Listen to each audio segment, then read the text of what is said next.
હાય, hello everyone, જય શ્રી કૃષ્ણ. કેમ છો બધા? મજામાં? આશા રાખું છું કે બધા મજામાં હશો. પંચાલ મિક્સિંગમાં આપ સૌનું સ્વાગત છે. આજની મારી રેસીપી છે મોહનથાળ. મોહનથાળ બનાવવા માટે કઈ વસ્તુઓની જરૂર પડે અને કેવી રીતે બને તે આપણે જોઈએ. હેલો ગાઈઝ, આજે આપણે બનાવીશું મોહનથાળ. મોહનથાળની બીજા શબ્દોમાં કહીએ તો ઢેપલી. ચાલો, બનાવવા માટે આપણે સૌથી પહેલાં એક વાસણ લીધું છે. એમાં મેં અડધો કપ જેવું દૂધ લીધું છે અને આપણે એમાં એડ કરીશું 2 ચમચી ઘી.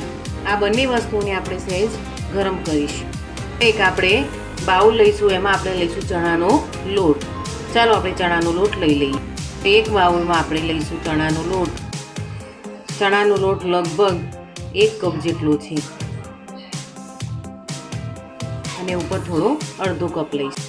જો થોડો અડધો કપ, એટલે અહીંયા આપણે પ્રોપર 1.5 કપ જેવો લોટ લીધો છે. હવે આપણે એને એડ કરીશું જે આ દૂધ અને ઘી બંને ગરમ કર્યું હતું એનાથી આપણે એને ધાબો દઈશું. હજી થોડું ઓછું છે એટલે આપણે 2 ચમચી એડ કરીશું.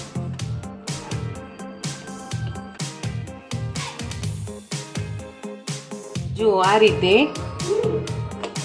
એને થોડું પ્રેસ કરી અને આપણે એને 15 થી 20 મિનિટ જેવો રેસ્ટ આપીશું. જોઈ શકો છો કે હવે આને આપણે રેસ્ટ આપ્યો એટલે સહેજ કણિયો જેવું થઈ ગયું છે. હવે આપણે એને આ રીતની ચાળણીથી ચાળી લઈશું. કે આ રીતે આપણે એને ચાળી લઈશું.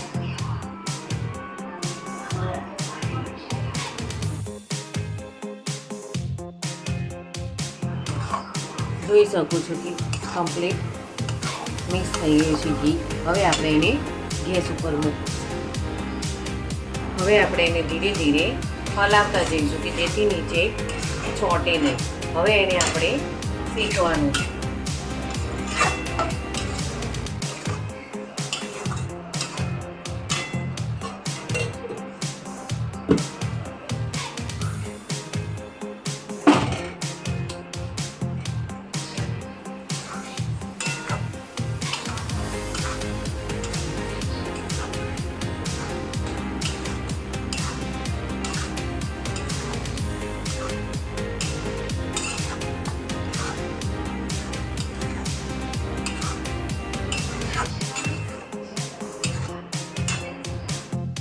જોઈ શકો છો કે આ રીતનો ઉભરો આવે એટલે આપણે એમાં જે આ બચાવેલું બેટર હતું જે ઘી અને દૂધવાળું, એમાં આપણે થોડું થોડું કરીને એડ કરીશું.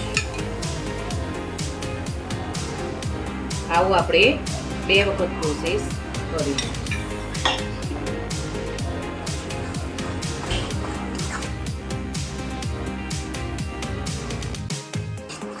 આ રીતે આપણે એને હલાવતા જઈશું. ધીરે ધીરે હલાવવાનું કે જેથી નીચે ચોંટી ના જાય, એનું ખાસ ધ્યાન રાખવાનું. એટલા માટે આપણે હલાવવું પડે છે.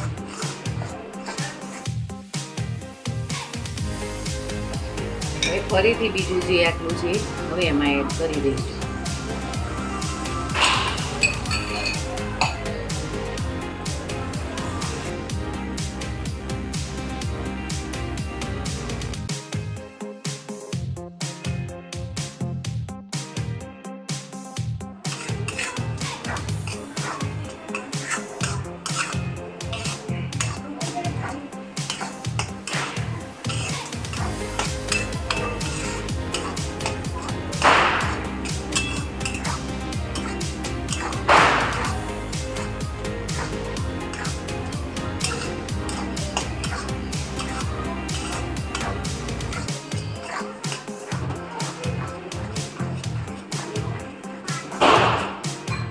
જોઈ શકો છો કે હવે આ શેકાઈ ગયો છે.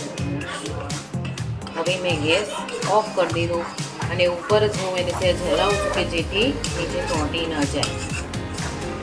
આ એક પ્રોસેસ કરવી ખૂબ જ જરૂરી છે, નહીંતર નીચે ચોંટી જવાની સંભાવના ખાસ રહે છે.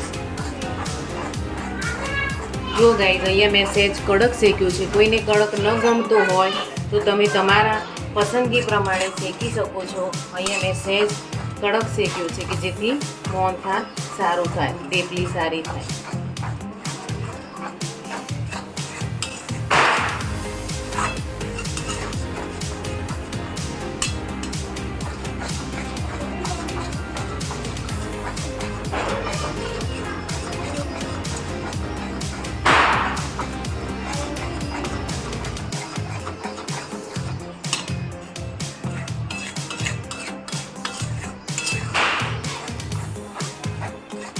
હવે આપણે એમાં એડ કરીશું ઇલાયચી.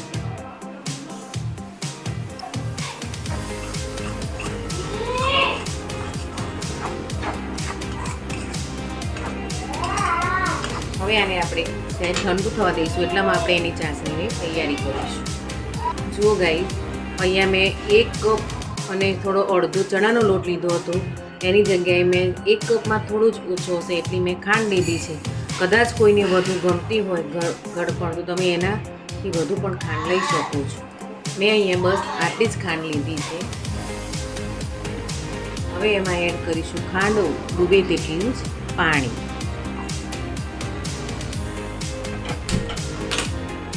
હવે આપણે એની ચાસણી બનાવીશું.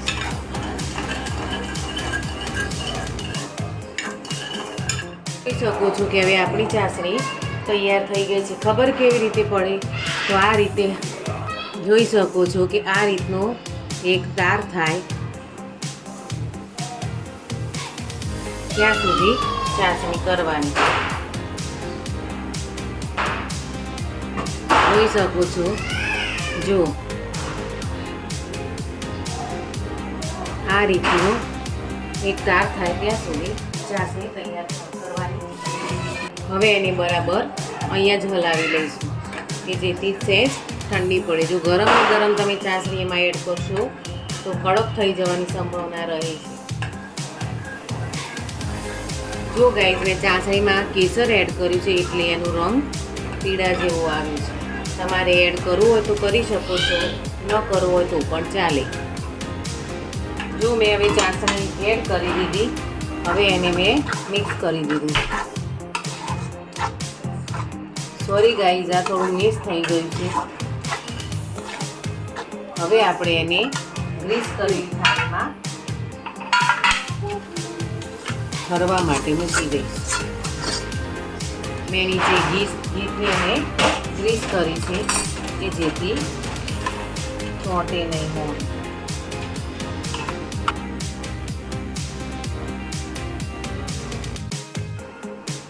હવે એને આપણે ઠરવા દઈશું. આને ઠરતા લગભગ ઓવરનાઇટ થાય છે એટલે ઓવરનાઇટ માટે એને આપણે ઠરવા મૂકીશું. હવે આપણે એમાં ઉપર કાજુની અને બદામની કતરણ એડ કરીને ગાર્નિશિંગ. જોઈ શકો છો કે આપણું હવે થેપલી અને મોહનથાળ કેવું સરસ તૈયાર થઈ ગયો છે. જોઈ શકો છો.